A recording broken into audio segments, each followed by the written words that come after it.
नमस्कार, जय श्री कृष्णा। कोई बोली थी हिंदी में थोड़ा बोलने के लिए, तो मैं आज ट्राई करूँगी हिंदी में बोलने के लिए। हो सकता है कुछ गलत हो जाए तो माफ़ कर दीजिए। मैं आज भक्ति के ऊपर कुछ बोलना चाहती हूँ। भक्ति की शक्ति। भक्त और भगवान एक दूसरे के पूरक होते हैं। एक भक्त को जैसे भगवान चाहिए ही होता है, उसी तरह भगवान को भी एक सच्चे भक्त की तलाश होती है। भगवान की अपमान करें तो वो सह भी सकते हैं, लेकिन हम उनके भक्त के अपमान करेंगे तो वो बिल्कुल भी नहीं सह सकते। इसीलिए बोलते हैं भगवान से बड़ा भगवान के भक्त। भक्ति और भक्त कई प्रकार के होते हैं। जैसे ज्ञानी जो जानते हैं कि वो सर्वशक्तिमान हैं, वो परमात्मा हैं, उसी हिसाब से ज्ञानी उनको भक्ति करते हैं, पूजा करते हैं, तपस्या करते हैं उनको पाने के लिए। कोई होते हैं जिज्ञासु, वो परमात्मा को जानने के लिए उनकी भक्ति करते हैं।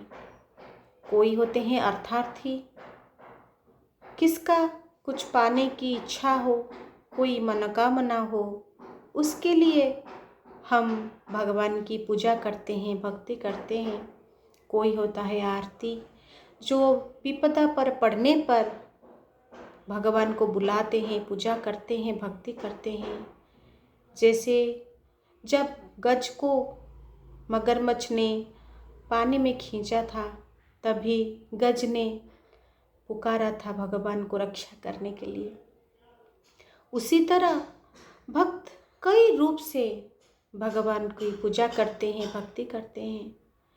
कोई उनको पिता के रूप में देखता है, कोई पुत्र के रूप में, कोई सखा के रूप में, कोई प्रेमी के रूप में, तो कोई पति के रूप में, और कोई कोई भक्त उनको सब कुछ मानता है, अपने आप को उनके चरणों में समर्पण कर देता है। वो बोलता है कि उसका सारा दुख, सारा सुख, जो भी हमारे जीवन में अच्छा बुरा जो भी होता है, हम अगर ऊपर जाते हैं या गिर जाते हैं, जीवन में कुछ भी होता है, वो उनकी इच्छा से होती है। इसीलिए हम उसको हंस हंस कर स्वीकार करते हैं। हम खाली इतना बोलेंगे, हे प्रभु मुझे दुख दो, सुख दो, कुछ भी दो, वो आपके मर्जी से होता है, वो मेरे लिए अच्छा ही होगा और अच्छा ही होता है। सिर्फ इतना करो, दुख सहने की मुझे शक्ति दो, और इतना कृपा कर दो कि मुझे जितना दुख आए, कष्ट आए, मेरा जो विश्वास है, मेरा जो प्रेम है, मेरा जो भक्ति है, वो कभी ना डगमगाए। तुम्हारे चरणों कमलों में हमेशा मेरा भक्ति प्रेम रहे। मैं जब आँखें खोलूं तो आपकी सुनहरा रूप मेरे सामने आए। जब मैं आँखें बंद करूं, आपके बारे में ही सोचूं। ऐसा मेरा हृदय को पवित्र कर दो प्रभु, जैसे मेरा हृदय आसन में आप हमेशा आसीन हो। जैसे राधा रानी का प्रेम, राधा कृष्ण, ये जो नाम है वो युग युग से अमर है, अनंत है, शाश्वत है। राधा के बिना कृष्ण, कृष्ण के बिना राधा हम सोच नहीं सकते। राधा हमेशा कृष्ण को कान्हा, कृष्ण बुलाते थे, लेकिन समय अनुसार कृष्ण ने द्वारकाधीश बन गए।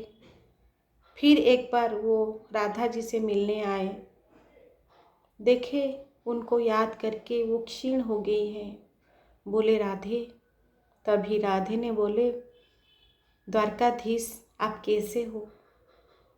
तो कृष्ण जी आश्चर्य हो गए, उनको दुख हुआ राधा रानी से द्वारकाधीश सुन के। बोले, राधे तुम मुझे द्वारकाधीश बुला रही हो? तो राधा बोली कि मैं जिस कृष्ण से प्रेम करती थी आप वो नहीं हो, बोल के जमुना जी में झांस दे देती हैं। तो कृष्ण जी ने तभी उनके समझ में आया कि राधा उनसे कितना प्रेम करती है। राधा रानी कृष्ण जी के अलादीन शक्ति हैं। कृष्ण जी को पाने के लिए हमें राधा रानी को भी प्रसन्न करना पड़ेगा। लेकिन इसीलिए राधा को प्रेम को समझने के लिए कृष्ण जी ने इस कलयुग में चैतन्य महाप्रभु का अवतार लिया। चैतन्य महाप्रभु राधा और कृष्ण का मिलन रूप हैं। जैसे पहले युग में ऋषि मुनि जंगल में जाकर तपस्या करते थे, राजाओं ने भी संन्यास लेकर जाकर तपस्या करते थे। उनको पता था कलयुग में ये संभव नहीं है, क्योंकि कलयुग में पाप का मात्रा इतना बढ़ जाएगा कि लोगों को भक्ति करने में बहुत असमर्थता होगी। इसीलिए वो जब आए, एक सहज और सरल उपाय हमें दे के गए, वो है महामंत्र। वो महामंत्र जपने के बाद हम आहिस्ता आहिस्ता हमारा जो आत्मा का धर्म है परमात्मा से मिलना, वो मार्ग आहिस्ता आहिस्ता सुगम हो जाएगा। जैसे हम अगर इस जन्म में स्पिरिचुअल पाथ पर या धर्म के मार्ग पर पहला कक्षा भी पास किए हैं ना, तो दूसरे जन्म में हमको वो सौभाग्य मिलेगा कि हम दूसरे कक्षा से वो शुरू कर सकते हैं। उसी हिसाब से हमको वो माँ बाप, हमको वो परिवेश हमें भगवान देंगे ताकि हम उस मार्ग पे आगे जा सकते हैं। वो महामंत्र है हरे कृष्ण कृष्ण कृष्ण हरे हरे, हरे राम राम राम हरे हरे। इस मंत्र को जपते जाइए और भगवान के निकटतर होते चलिए। जय श्री कृष्ण।